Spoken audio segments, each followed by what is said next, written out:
Margaret Warner takes the story from there. Brevik capped off a day of chilling testimony by telling the court, "I would have done it again." For more on the trial and the tragedy for Norway, we go to Anders Tvegard, the U.S. correspondent for the Norwegian Broadcasting Corporation. Mr. Tvegard, welcome. Thank you for joining us. First of all, here you have a defendant who has admitted what he did and has said it was justified. So what is it exactly that this 5-judge panel that's ruling on this case, hearing and ruling on the case, is to decide? The killer, he claims self-defense. He says he would have done this again if he had the chance. He shows no remorse. The question here is that whether he should be judged sane or insane. That's one of the biggest questions of this trial. So those psychiatrists that are in the courtroom are there to advise the judges on this? Well, they have already made a report, actually 2 reports, and one concluded that he is insane. The other group concluded that he is sane, but he has serious mental disturbances. So now it is up to the court to decide whether he should be judged or not, and meaning that if he is insane, then he will be getting a psychiatrical help, while if he is sane, he will get criminal, he will be sent to prison, 21 years in prison.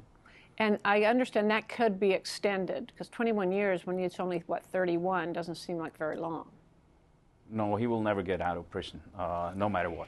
Let's go back to this insanity line here. Usually in a trial, it's the defendant and the defendant's lawyers who are arguing that they want to have the defendant found insane. Here, the situation is this defendant, Breivik, is insisting he be found sane. Why is that? What's the strategy there?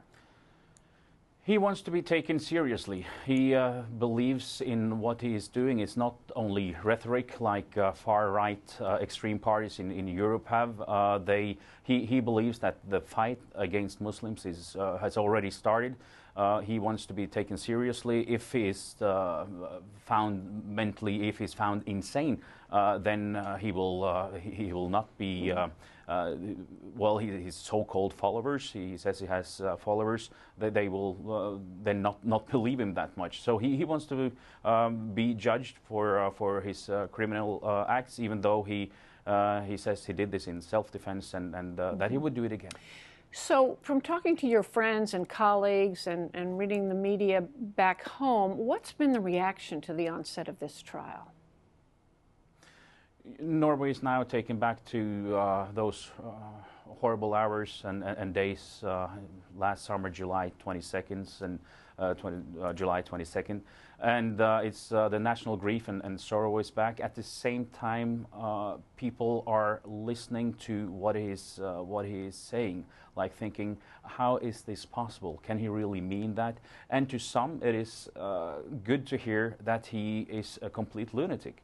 His views has no resonance in the rest of the public. He does not belong to a political party. It is not like a 9/11 where you have a big group of believers in Norway or followers to his dream.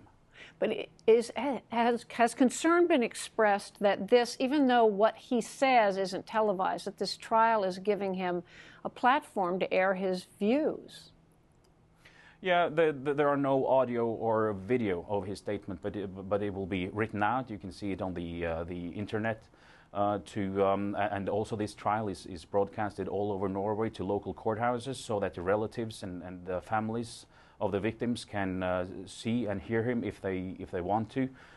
That is a closed trial for them. But you can see the details still. But the court does not want to be a platform for his extremist views. But I mean, has there been discussion within Norway that the openness of this trial is giving him that platform? I think in his manifesto that he posted online just before doing the deed, he said something like, "You're urging others to do the same. Your trial will be your world stage."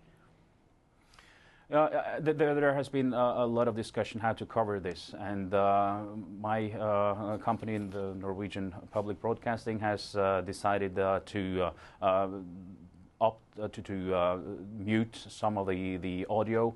There are gruesome details of what has happened, and it's too close for us in Norway, while other media, international media, might broadcast more of it. But his statement is not being broadcasted in the video or audio at all, only like a written reference, which some media do refer. Because what he's saying is people really want to hear what is going on in his mind, and to them it's comforting to see that he is a maniac. Well, Anders Tvegard, thank you very much for joining us.